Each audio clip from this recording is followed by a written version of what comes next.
Hi, hello, seventh grade. Welcome to your Monday grammar video.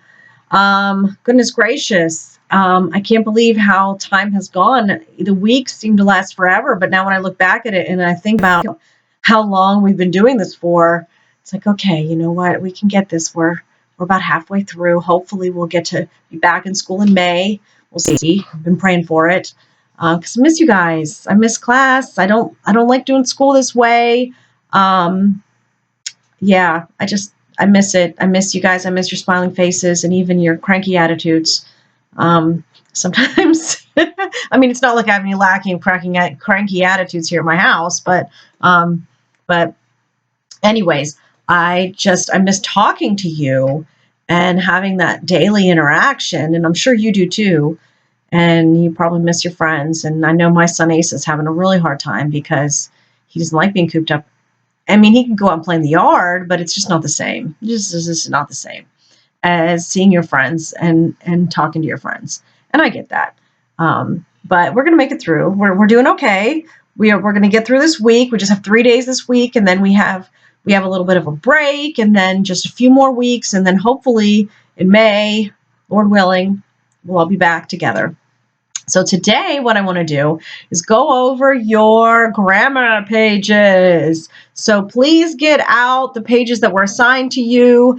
Friday, I think it was, page 203 and 204. I went over 203 with you, so I'm not going to really repeat that too much, but we're just continuing with perfect tenses.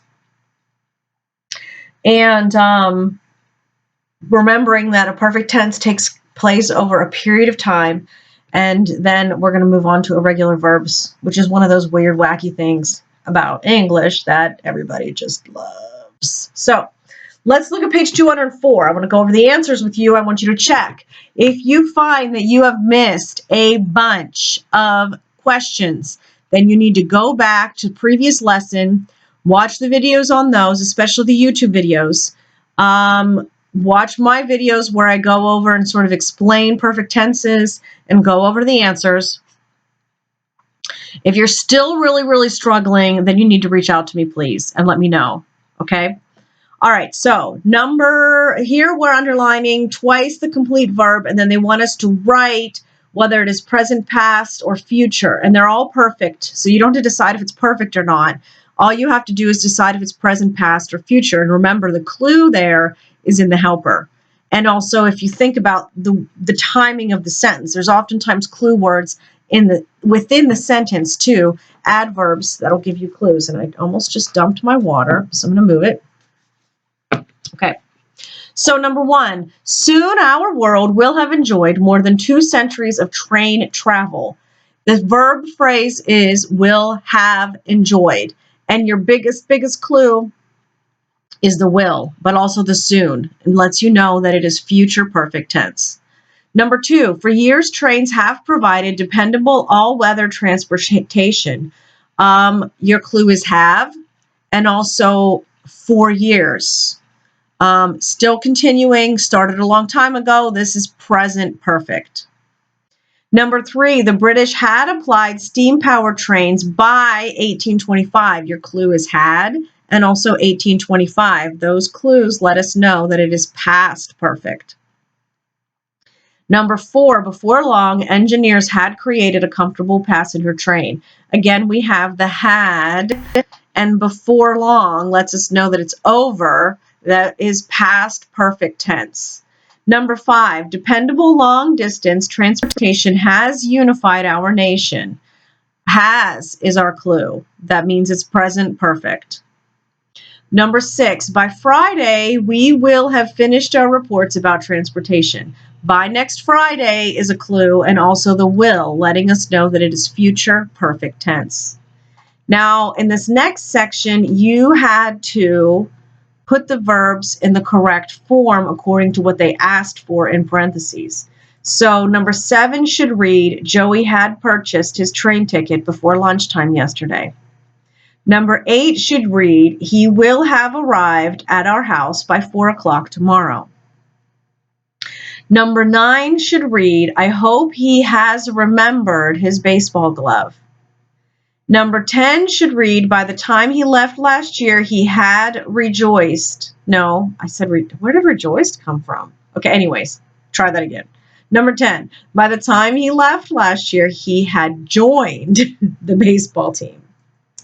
Now you need to write 3 or 4 sentences about something that has happened to you. And I better see 3 and 4 sentences, and some of those sentences should have past perfect tense, which means you're using the had, the helping verb had, and you're talking about something that started in the end and ended in the end. So I could say that early in my marriage, when I was working on my degree, I had worked at the Golden Corral for 3 years. So I waitressed, and it was when they first opened here in Hermitage. So there's a little fun fact. Okay, so that's an example of how to do it.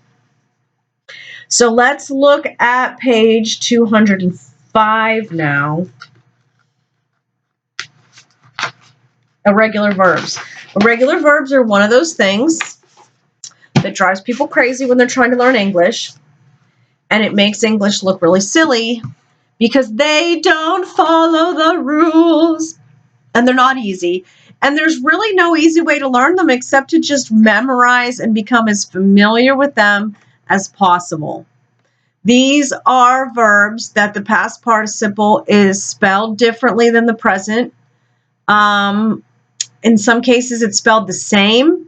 In some cases it's spelled completely different.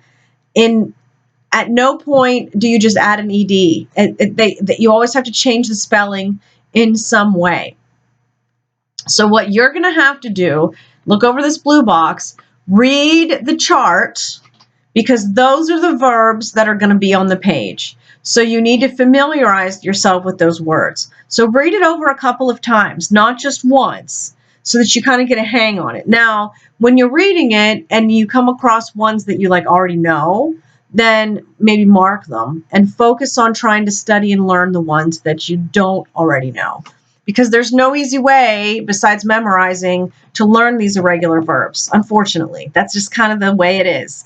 Some of them you already know because you've heard them used this way for your entire life, but some of them are common. People commonly make mistakes, and the mistakes are like drink, for example, is one of the hard ones for me because it doesn't sound right.